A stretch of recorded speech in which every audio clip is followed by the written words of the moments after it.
काङ्ग्रेसबाट उठ्नुभएका नेकपा माओवादीका रामप्रसाद ढुङ्गानाज्यू, नेपाल कम्युनिस्ट पार्टी माओवादीका पोलिट ब्युरो सदस्य विमला सुवेदीज्यू, आदरणीय नेता जगदीश नरसिंह केसीज्यू लगायत सम्पूर्ण वरिष्ठ नेतागण, यहाँ मैले गठबन्धनका धेरै जिल्ला स्तरीय केन्द्र स्तरीय नेताहरू यहाँ देखिरहेको छु र सबैको मैले नाम उल्लेख गर्न अब समय रहेन, तर मैले एकमुष्ट सबैलाई ससम्मान सम्बोधन गरेँ।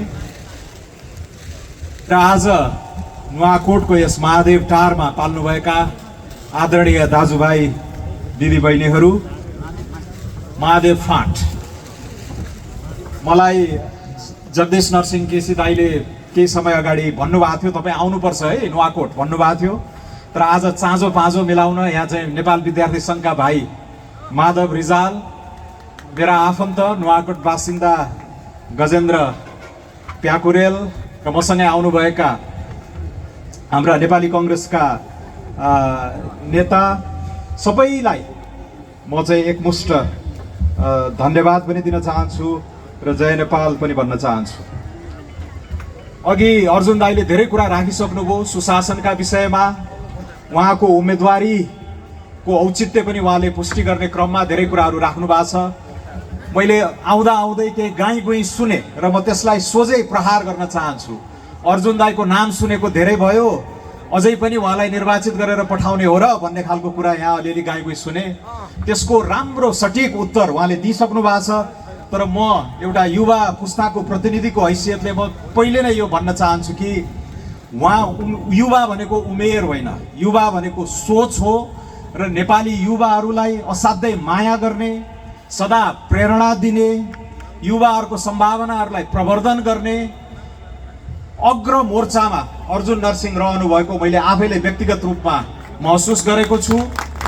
र उहाँलाई त्यो उमेर हेरेर होइन, उहाँमा अझै रहेका सम्भावनाहरू र युवा पङ्क्तिलाई लिएर हिँड्ने, त्यो उत्प्रेरणा दिने, त्यो प्रेरणा जगाउने जुन एउटा अभिभावकको भूमिका, युवाहरूको संरक्षकको भूमिका उहाँले जुन खेल्न सक्नुहुन्छ राष्ट्रिय स्तरमै, त्यसको लागि पनि तपाईँहरूले नुवाकोटको शान हो। उहाँ नुवाकोटबाट यसपालि शानदार मतसहित जिताएर पठाइदिनुहोस्।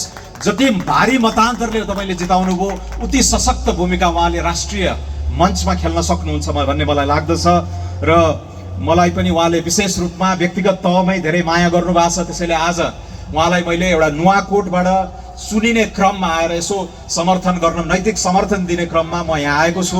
तर उहाँको भूमिका नुवाकोटको लागि मात्र होइन, नेपालको राष्ट्रिय संसदमा अर्जुन नरसिंह केसीको जुन उपस्थिति, एउटा चाहिँ उहाँको गाम्भीर्य, उहाँको शालीनता, उहाँको एउटा सङ्घर्षमय इतिहास, प्राज्ञिकता, उहाँले चाहिँ अन्तर्राष्ट्रिय सम्बन्धहरूमा चाहिँ राख्नुभएको सन्तुलन, यी यावत कुराहरू, तर मूल रूपमा एउटा लोकतान्त्रिक जुन हाम्रो संस्कार, लोकतान्त्रिक शैली, लोकतान्त्रिक शासन व्यवस्थाको एउटा दियोलाई कहिले पनि उहाँले निभ्न नदिएको जुन उहाँको आफ्नो जीवन गाथा छ, त्यसको सम्मानका रूपमा पनि यसपटक उहाँले भन्नुभएको छ यो अन्तिम पटक म नुवाकोटबाट निर्वाचित भएर जान चाहन्छु भन्नुभएको छ। त्यसको हामीले नुवाकोटवासीले त त्यसप्रति न्याय गर्नुहुन्छ नै, तर नुवाकोटबाट जिताएर पठाउँदा गर्दै नेपाली कङ्ग्रेसको र नेपालको राष्ट्रिय सङ्घीय संसदमा पनि उहाँको उपस्थितिले ठुलो ओज, ठुलो सम्मान प्रदान गर्छ भन्ने कुरा म यहाँहरूलाई आश्वस्त पार्न चाहन्छु।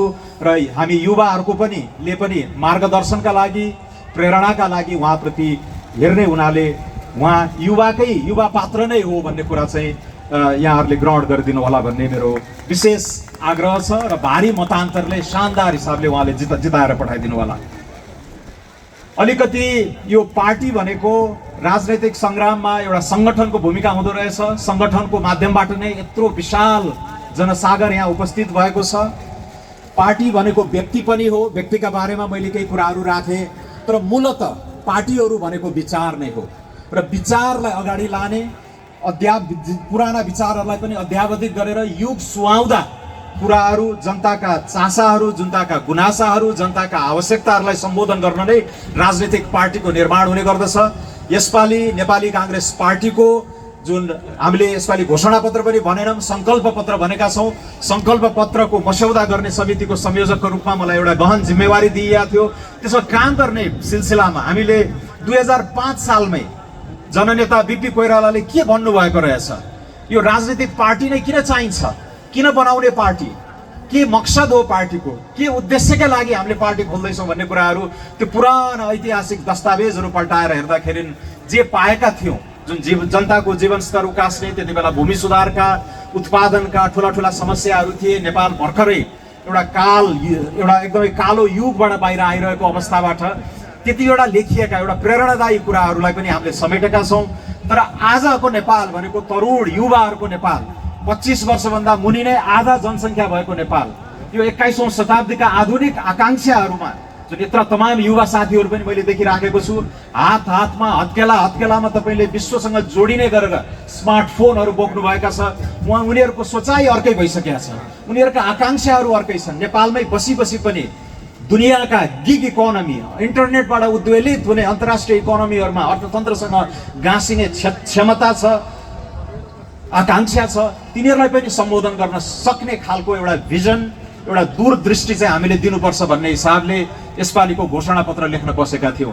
त्यसैले 75 वर्ष अगाडि बिपी कोइरालाले राख्नुभएको ध्येयहरू, राजनीतिक, आर्थिक, सामाजिक क्रान्तिका विषयहरू र आजका युवा पुस्ताको आकांक्षा, रोजगारीका कुराहरू, आत्मसम्मानका कुराहरू, अन्तर्राष्ट्रिय सम्बन्धका कुराहरूलाई पनि हामीले समेटेर नयाँ मुद्दाहरू, डिजिटलाइजेसनका मुद्दाहरू, जलवायु परिवर्तनका मुद्दाहरू, हाम्रो सार्वभौमिक समानताका मुद्दाहरू, यी सबैलाई हामीले समेटेर तर छोटो 50-52 पेजमा एक किसिमको यो निरन्तरतामा नवीनता भन्ने नारा अन्तर्गत केही कुराहरू पस्केका छौँ र राजनीतिक पार्टीहरूले त्यो एजेन्डा बोकेर अब यहाँका स्थानीय विकासका कुराहरू धेरै आएका छन्। तर नुवाकोटबाट तपाईँहरूले एकदमै सम्भावना भएका प्रदेशका सांसदहरू, बहादुर सिंह लामा पनि मेरा मित्र पनि हुनुहुन्छ, उहाँसँग मैले पहिला विकासकै क्रममा योजना आयोगमा बस्दा पनि धेरै सहकार्य गर्ने मौका पाएको थिएँ। रामप्रसाद ढुङ्गानाजीको बारे पनि म अहिले परिचित हुँदैछु। झन्डै 72 वर्षको उमेरसम्म चाहिँ उहाँले कुनै लाभको पद नलिएर एउटा सङ्घर्षमय जीवन बिताउनु भएको भन्ने कुरा मैले यहीँ आएर बुझेँ। त्यो यस्तो चाहिँ आदरणीय अर्जुन नरसिंह केसीको मुनि दुईजना एकदमै काबिल प्रदेश सभाका उम्मेदवारहरूलाई तपाईँहरूले जिताउने अवसर पाउनु भएको छ। तर मेरो अपेक्षा के हो भन्दाखेरि सङ्गठनका कुराहरू छन्, आफ्नो व्यक्तित्वका कुराहरू छन्, तर विचारलाई नै बोकेर हामीले एउटा सकारात्मक राजनीतिको अभ्यासमा अब उत्रनु पर्नेछ। र यसै सिलसिलामा अब मैले लामो व्याख्या गर्नलाई टाइम छैन, तर यसपालि हामीले 5वटा गाउँघरतिर म पनि गोर्खाको गाउँमा जन्मेको हो, गाउँघरतिर हामी अँगेनो हेर्थ्यौँ। अँगेनोमा चाहिँ एउटा ओदान हुन्थ्यो, 3 खुट्टे ओदान, मेरो हजुरआमाले खाना पकाएर खुवाएको मलाई याद छ। र त्यो ओदानलाई नै हामीले एउटा राष्ट्रिय अर्थतन्त्र, राष्ट्रिय राजनीतिको प्रतीकका रूपमा पनि बुझ्न सक्दछौँ। त्यो 3 खुट्टे ओदानको एउटा खुट्टा भनेको एउटा उदारवादी राजनीतिक संस्कार हो, जसलाई नेपाली काङ्ग्रेसले लामो समयदेखि बोक्दै आएको छ। नेपाल असाध्यै तन्नम गरिब अवस्थामा रहेको बेलामा पनि यो व्यवस्थाले नै हाम्रो प्रगतिको मार्गले चाहिँ डोर्याउँछ, यो बाटोमा हामीलाई लान्छ भनेर बिपी कोइराला, गणेश मान सिंहले लिनुभएको थियो। हाम्रा वामपन्थी साथीहरूले पनि सुरुमा उहाँहरूको रुझान अन्तै भए पनि अन्ततः यो बहुलवादी बहुदलीय व्यवस्थामा नै उहाँहरू आउनु भएको छ। त्यस्तै त्यो ओदानको अर्को खुट्टा भनेको आर्थिक एजेन्डा नै हो, आर्थिक विचारधारा। हामीले जनताले बुझ्ने भाषामा गोजीमा दाम हुने खालको एउटा चाहिँ सबैलाई समृद्ध बनाउने, धनी बनाउने जुन एजेन्डा हो, त्यसमा पनि एउटा विशाल मध्यम वर्ग भएको, ठुलो मिडल क्लास भन्छौँ हामीले, एउटा मध्यम वर्ग भएको, एउटा उद्यम मैत्री, उद्यम अनुकूल, गतिशील अर्थतन्त्रको जग हाल्ने पनि असाध्यै महत्त्वपूर्ण कुरा हो। यो एजेन्डामा, यो कार्यसूचीमा हामी कता बरालिएका पनि छौँ। 48-49 सालमा गिरिजाप्रसाद कोइरालाले पहिलोपटक जर्जर र एकदम सङ्कुचित अवस्थामा ल्याइदिएको पञ्चायतको अर्थतन्त्रलाई एउटा नयाँ आर्थिक सुधारको क्रममा त्यो अर्थतन्त्रलाई, नेपाल राष्ट्रलाई नै कोल्टे फेराउने गरेर सुरु गर्नुभएका आर्थिक सुधारहरू कता गएर ती बरालिएका छन्। 30 वर्षपछि यो नयाँ कार्यसूची, अहिले हाम्रा धेरै राजनीतिक विषयहरू, संवैधानिक जटिलताहरू हामीले सुल्झाउँदै लगेका छौँ। अब फेरि त्यो आर्थिक कार्यसूचीलाई राजनीतिको केन्द्रबिन्दुमा ल्याउनु पर्नेछ र अर्जुन दाई जस्ता अनुभवी, पाका, सुझबुझपूर्ण नेताहरूको मुनि रहेर अब युवा पङ्क्तिले यो मुलुकलाई, यो राष्ट्रलाई नयाँ आर्थिक गतिशीलताको बाटोमा हामी डोर्याउने सङ्कल्प गर्छौँ। र यो बलियो अर्थतन्त्रकै जगमा जब राष्ट्रको ढुकुटी बलियो हुन्छ, यहाँनिर चाहिँ हामी साधन स्रोत सम्पन्न हुन्छौँ, त्यसपछि मुलुकका यी सामाजिक न्यायको जुन अधुरो लडाइँ छ, गुणस्तरीय शिक्षा दिने, गुणस्तरीय स्वास्थ्य दिने, पोषणका आयोजनाहरू, र यो जन्मेदेखि मरेसम्मै यो सामाजिक सुरक्षाको एउटा एकताबद्ध एकीकृत ढाँचामा पनि लगानी गर्नको लागि राज्यको जुन सामर्थ्य बढाउने जुन कार्यसूची छ त्यो नयाँ त्यो युवा पुस्ताले नै अब हामीले नै त्यसलाई अगाडि बढाउने हो र त्यो बलियो अर्थतन्त्रको जगमा एउटा सानो रोग लाग्दा पनि घर खेत नै बेच्न पर्ने त्यस्तो खालको अवस्थाबाट हामी सबै नेपालीहरूलाई माथि उठाउने। गगन थापा मेरा मित्र, नुवाकोटसँग विशेष साइनो भएका सांसदले स्वास्थ्य बिमाको कार्यक्रमलाई सर्वव्यापी बनाउने जग हाल्नु भएको छ। अब अर्को 5 वर्षभित्र हामीले त्यसलाई पुरा गर्नु छ। सबै नेपालीलाई कुनै न कुनै आफ्नो हैसियत अनुसारको एउटा सामाजिक सुरक्षा, कुनै योगदानको आधारमा पनि हामीले त्यो सामाजिक सुरक्षाको प्रत्याभूति दिने, तर प्रिमियम तिर्न नसक्ने, शुल्क तिर्न नसक्ने विपन्न नागरिकहरूलाई राज्यले नै पुरानो जुन समाजवादी विचारधारा हो पुनर्वितरणको धनीलाई कर लगाउने र त्यो धनीलाई कर लगाएबाट गरिबलाई बाँड्ने खालको त्यो पुरानो समाजवादी बुझाइको जुन बिपी कोइरालाले पनि यसबारे धेरै भन्नुभएको थियो, त्यो कुरालाई र अहिले 21औं शताब्दीको सामाजिक बीमाको नयाँ अवधारणालाई फ्युजन गरेर त्यसलाई जोडेर यो राष्ट्रले धान्न सक्ने सामाजिक सुरक्षाको एउटा चाहिँ आकृति हामी 5 वर्षभित्र बनाउँछौँ भन्ने प्रतिज्ञा लिएर आएका छौँ। यहाँ धेरै तफसिलका कुराहरू छन्। 3 वर्षभन्दा मुनि, 73 वर्षभन्दा माथि सबैलाई हामीले चाहिँ एउटा विशिष्टीकृत स्वास्थ्य सेवा दिने जस्ता कुराहरूदेखि लिएर रोजगारीका कुराहरूमा युवाहरूलाई पनि अब नयाँ प्रेरणा दिने खालको हामीले 20-21 वटा उद्योगहरूको केलाएर हेरेर कहाँ कहाँ कति सम्भावना छ। सूचना सञ्चार क्षेत्र, यो डिजिटलाइजेसन, यो इन्टरनेटसँग सम्बन्धित उद्योगहरूमा हामीले अहिले जम्मा 50-60 हजार मात्रै रोजगारी सिर्जना गरेका रहेछौँ। तर यस्तो नीतिगत सम्बोधन गरौँ त्यो 60 हजारलाई हामी 6 लाख पुर्याउन सकौँ अर्को 3-4 वर्षमा। तर अहिलेकै जस्तो यथास्थितिकै निरन्तरतामा हामी ती कुराहरू गर्न सक्दैनौँ। त्यसैले पनि एउटा क्रमभङ्गता विचारमा पनि र हाम्रो शासकीय शैलीमा पनि एक किसिमको क्रमभङ्गता अपेक्षित छ। र हामीले भनेका छौँ जसरी 48 सालमा एउटा नयाँ आर्थिक सुधारको हामीले चाहिँ विचारधारा बोक्यौँ, त्यही सुधार, केही गल्तीहरू पनि भएका छन्, ती गल्तीहरूबाट पनि पाठ सिक्ने, धेरै कुरामा आत्मालोचित पनि हुने, तर ती कुराहरूलाई अब नयाँ ढङ्गले 21औं शताब्दीमा का नयाँ एजेन्डाहरूलाई बोकेर हामीले भनेका छौँ यो उद्यमी व्यवसायीहरूलाई चाहिँ दुःख दिने, हैरान पार्ने, सताउने कर्मचारी तन्त्रहरू, हाम्रा बोझिला शास्ति दिने ऐन नियम कानुनहरूलाई पनि हामीले खारेज गर्ने भनेका छौँ। करिब 24 वटादेखि 32 वटासम्म चाहिँ ऐन कानुनहरूलाई चाहिँ हामी खारेज गर्ने, व्यापक रूपमा संशोधन गर्ने र कानुन नै नबनेका चिजहरूमा पनि नयाँ कानुन बनाएर यो मुलुकलाई नयाँ आर्थिक उद्वेलनको बाटोमा अब लाने उद्घोष पनि अहिले नेपाली राजनीतिमा हामी सक्रिय हुन खोजिरहेका एउटा ठुलो युवा जमातले चाहिँ त्यो एजेन्डा, त्यो कार्यसूची प्रस्तुत गरेको छ।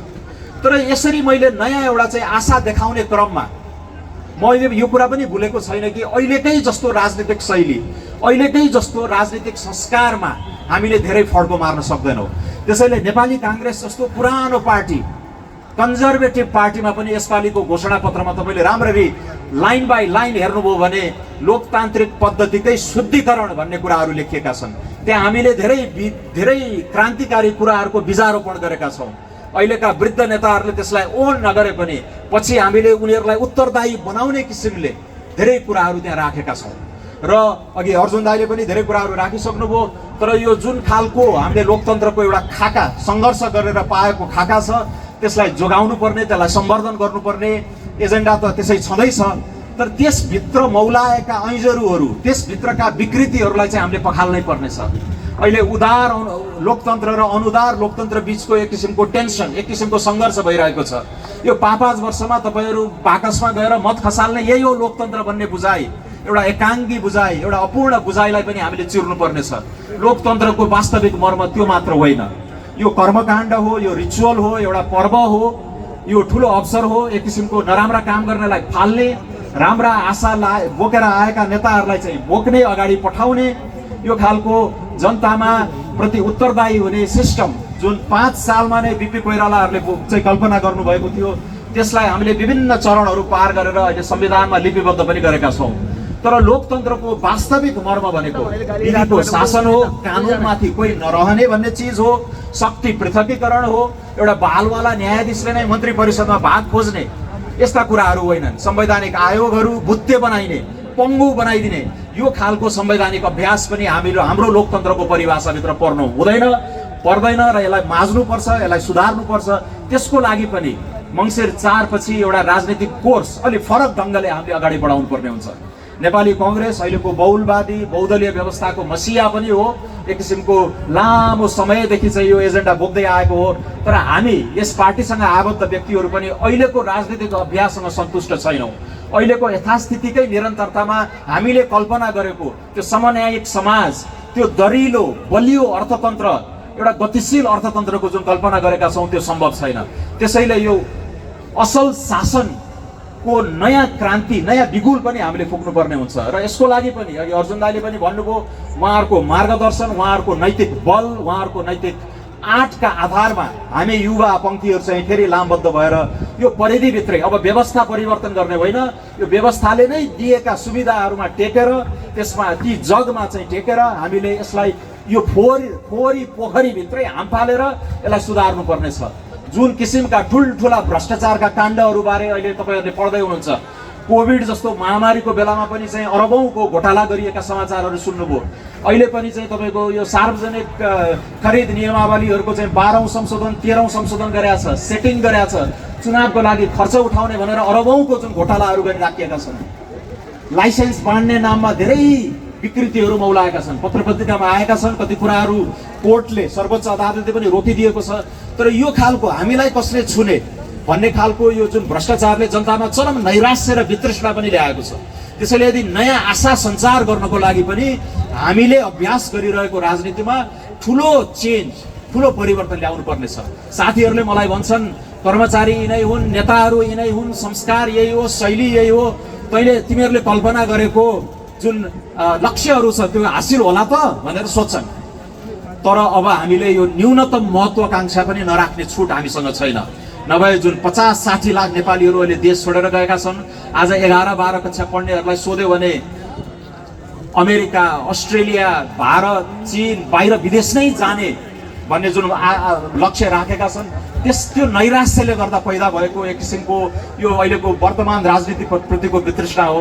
त्यसलाई पनि हामीले भत्काउनुपर्छ।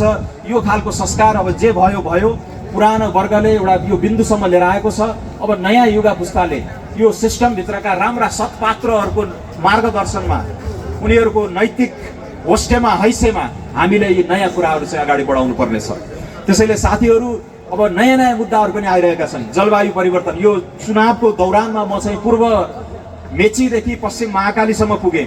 मलाई यति खुसी लागेको छ, त्यहाँ मोरङको गाउँ गाउँमा एकजना थारू क्रिस्चियनले आएर सोध्नुभयो, होइन यो बाढी पहिला यसरी आउँदैन थियो, यो नसोचेको समयमा ठुल्ठुला बाढीहरू आइरहेका छन् भनेर प्रश्न सोधियो।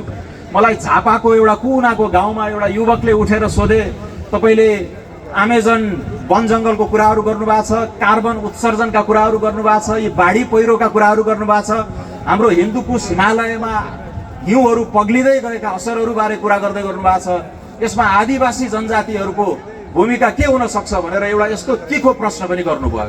त्यसैले मलाई खुसी छ, यो नयाँ युवा पुस्ताले 18, 19, 20 वर्षको नयाँ नेपाली युवा पुस्ताले फरक ढङ्गले सोच्न थालेको छ विकासका बारेमा। यो दिगो हुनुपर्छ, यो वातावरण मैत्री हुनुपर्छ, यो धान्न सकिने खालको हुनुपर्छ भनेर मलाई धेरै ठाउँमा सोधिन्छ। भरतपुरदेखि भैरवादेखि बर्दियासम्म के नेपाल श्रीलङ्का जस्तो हुन लागेको हो?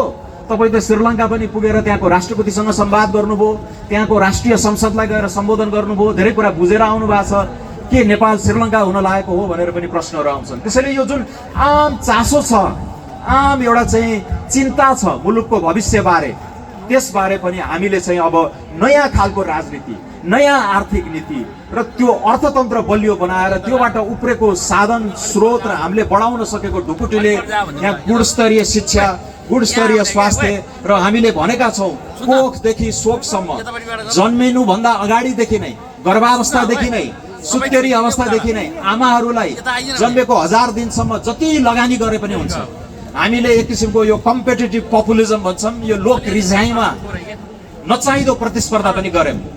एउटा राजनीतिक पार्टीले 500 रुपियाँ दियो, अर्को राजनीतिक पार्टीले 1000 रुपियाँ दिने, अर्कोले 1500 दिने। हामीले यो खालको सस्तो लोकप्रियताको राजनीतिलाई अब पूर्ण विराम लगाइदिउँ, यसलाई रोकौँ।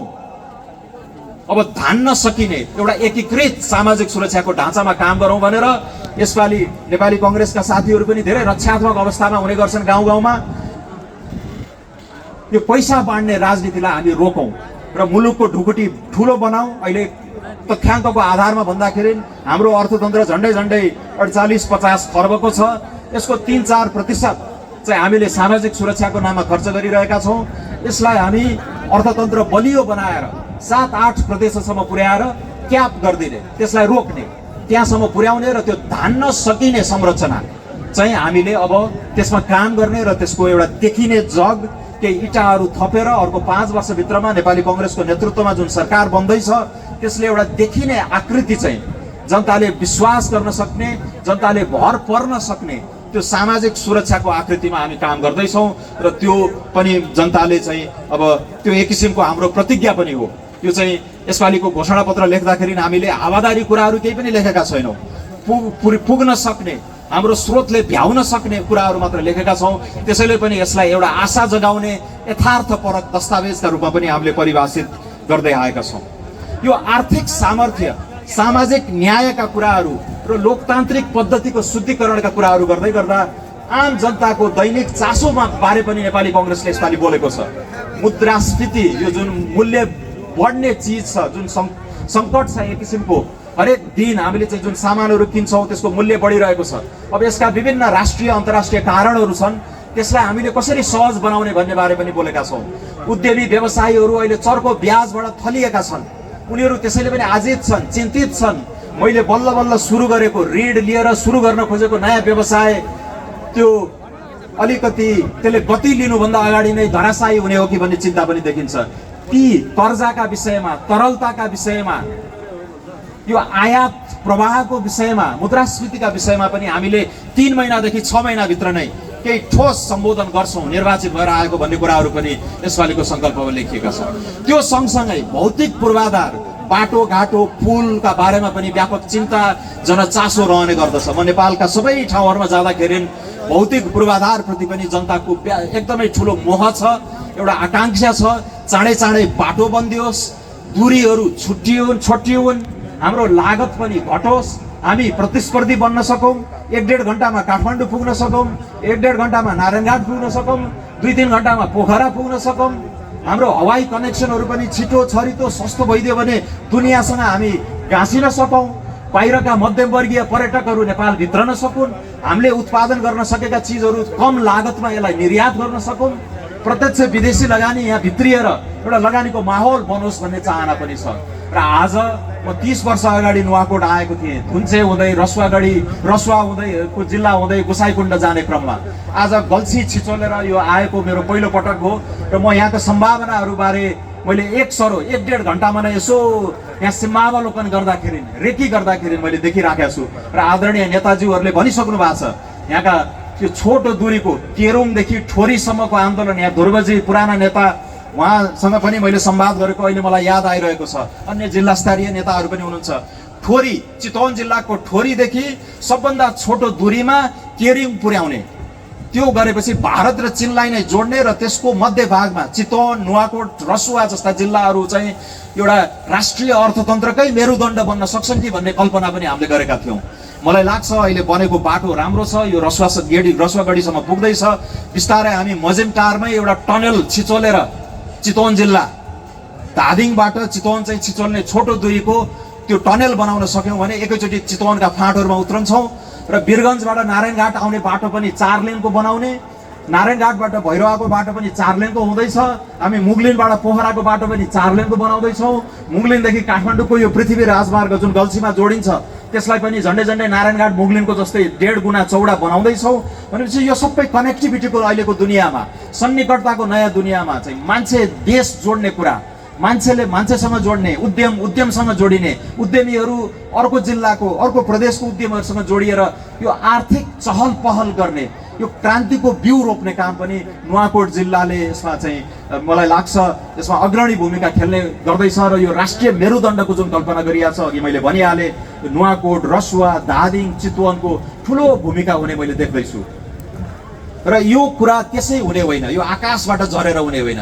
यसको लागि विश्वासिला नेताहरू चाहिन्छ। त्यो विश्वासिला नेताहरूलाई साथ दिने, उनीहरूले प्रेरणा जगाउने खालका विचार बोकेका, नयाँ कुरा बोकेका कर्मचारी तन्त्र चाहिन्छ, युवा नेताहरू चाहिन्छ। पत्रकार मिडिया एक किसिमको यो लेखनबाट पनि यो धेरै कुराहरू चाहिँ हामीले अगाडि बढाउन सक्छौँ। त्यसैले मलाई आशा छ अघि धेरै कुराहरू आइरहेका छन् र मैले त्यही कुरासँग जोड्दैछु। अर्जुन नरसिंह केसी जस्तो अनुभवी पाको भारत चीन जस्ता अन्तर्राष्ट्रिय सम्बन्धमा पनि एकदमै आफ्नो दक्षता आफ्नो विश्वसनीयता स्थापित गर्नु भइसकेका नेताको मुनि रहेर हाम्रो बहादुर सिंह लामा अघि विकास निर्माणका बारेमा उहाँले धेरै पुलका नामहरू नदी खोलाका नामहरू नै लिएर धेरै कुराहरू राखिसक्नु भएको छ। उहाँ आफै पनि निर्माण व्यवसायी पृष्ठभूमिबाट आउनु भएको छ, तर प्रदेशबाट जित्दै गरेर उहाँले बागमती प्रदेशमा पनि एउटा नेतृत्वदायी भूमिका खेल्न सक्ने सम्भावना मैले देखेको छु। हाम्रा अर्का प्रदेशसभाका रामप्रसाद ढुङ्गानाजी सबैले मिलेर त्यो नुवाकोटलाई एउटा राष्ट्रिय अन्तर्राष्ट्रिय अर्थतन्त्रकै केन्द्रबिन्दुमा कसरी लाने भनेर र त्यो आर्थिक क्रान्ति त्यो फराकिलो आर्थिक सामर्थ्य बढाउने कुरामा उहाँहरूको नेतृत्वदायी भूमिका हुन्छ र त्यसैले पनि तिनैजनालाई तपाईँहरूले शानदार किसिमले चाहिँ जिताएर अगाडि पठाउनु पर्छ जस्तो मलाई लाग्छ।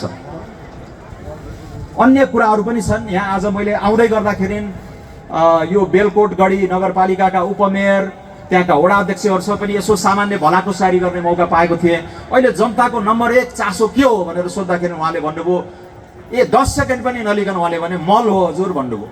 अहिले मलको चिन्ता यसबारे पनि नेपाली कङ्ग्रेसको सङ्कल्प पत्रमा हामीले लेखेका छौँ र यसमा आदरणीय महामन्त्री विश्वप्रकाश शर्माले विशेष जोड गरेर चाहिँ यो कुरा लेख्न लगाउनु भएको छ हामीलाई। अव्यवस्थाबाट सुव्यवस्था भनेर मलका कुराहरू हरेक वर्ष दोहोरिने उखु किसानका समस्याहरूलाई अब दीर्घकालीन सम्बोधन हामीले गर्छौँ भन्ने एउटा गम्भीर सङ्कल्प पनि हामीले गरेका छौँ।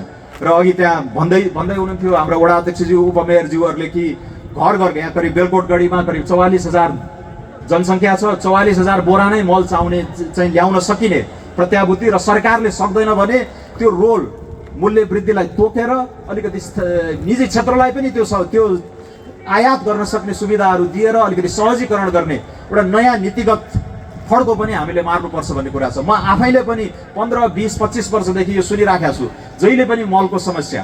तर त्यसको चाहिँ स्थायी हल गर्न पनि अब हामीले अलिकति अनुसन्धान गर्ने, यसको अन्तर्राष्ट्रिय अभ्यासहरूको पनि शोधखोज गर्ने, प्राज्ञिक शोध कार्यको पनि सहारा लिने र एउटा दीर्घकालीन उपाय दीर्घकालीन यसको चाहिँ के हुन सक्छ भनेर हेर्ने र नेपालभित्रै पनि एउटा मल कारखाना स्वच्छ ऊर्जाबाट चल्ने मल कारखानाको स्थापना गर्ने भन्ने बारे पनि विभिन्न सम्भाव्यता अध्ययनहरू भएका छन्। मलाई लाग्छ अब आउने सरकार 5 वर्ष टिक्छ र एउटा स्थिर सरकार भएपछि त्यसले अलिकति रूपान्तरणकारी आयोजनाहरू यिनलाई पनि अगाडि बढाउन सक्छ।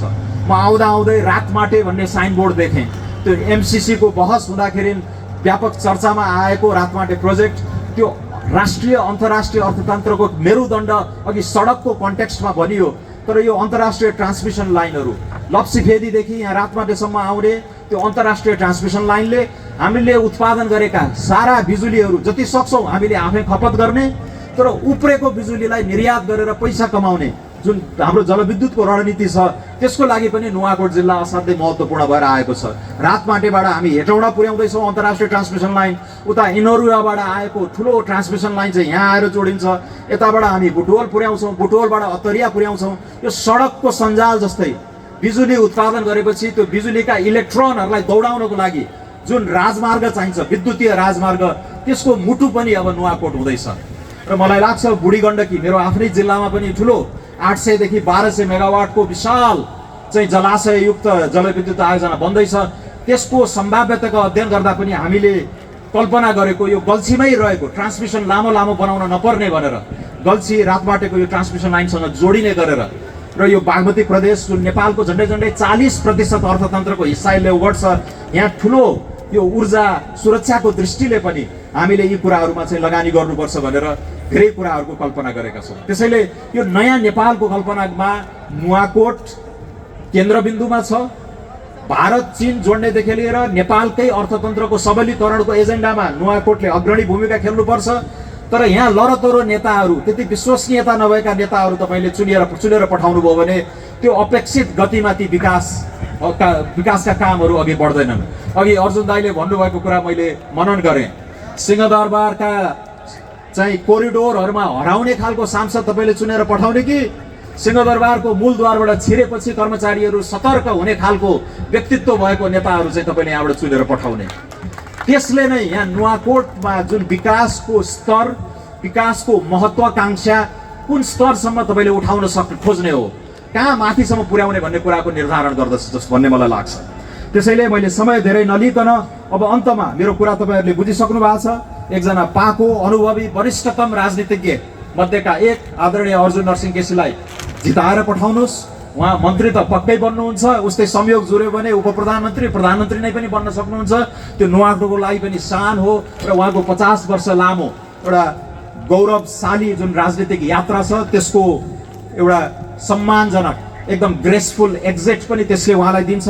तर उहाँ बाँचुन्जेल हामी जस्ता युवाहरूको प्रेरणाको स्रोत भएर बसिराख्नुहुन्छ भन्ने कुरामा मलाई कुनै डाउट छैन। अहिले मैले सुनिराखेको छु केही नयाँ साथीहरू पनि आउनु भएको छ चुनावी मैदानमा, तर यसमा मैले धेरै टिप्पणी गर्न आवश्यक पनि ठान्दिनँ। विपक्षी प्रतिपक्षी दललाई त गाली गर्ने मेरो बानी नै छैन, तर एउटा मात्रै तपाईँहरूले प्रतीकात्मक भाषामा बोल्छु। एउटा ठुलो बर पिपल मुनि केही फोहोर भयो, पात पतिङ्गरहरू झरे, एकछिनलाई अलिकति वितृष्णा, अलिकति अप्ठ्यारो, अलिकति असहज महसुस भए पनि तपाईँ गएर कर्कलाको पात मुनि ओत लाग्नुहुन्न। आखिर घुमिफिरी आएर पानीबाट ओत लाग्न पनि घामबाट ओत लाग्न पनि ठुलो बर पिपल नै चाहिन्छ। त्यसैले यो वात्त आउने नयाँ अवसरहरू छोप्ने एक किसिमका त्यो लोकतन्त्रले नै दिएको छुट हो। हरेक नागरिकले आफू सङ्गठित हुने, आफ्ना विचारहरू जनतामा लाने, जनताले अनुमोदित गरे भने त्यसलाई त्यो वैधता प्राप्त गरेर आएर शासन गर्ने जुन कुराहरू छन् त्यो छुट छ सबैलाई। तर हामीले अलिकति लामो समयसम्म चिरस्थायी विचारको राजनीति, सङ्गठनको राजनीति, व्यक्तित्वहरूले गाइड गर्ने, ड्राइभ गर्ने राजनीति, एउटा सुसंस्कारयुक्त राजनीतिको अभ्यासमा जानुपर्छ। अहिलेको जस्तो खालको राजनीतिक अभ्यास भइरहेको छ त्यसप्रति हामीहरू धेरैजना सन्तुष्ट छैनौँ।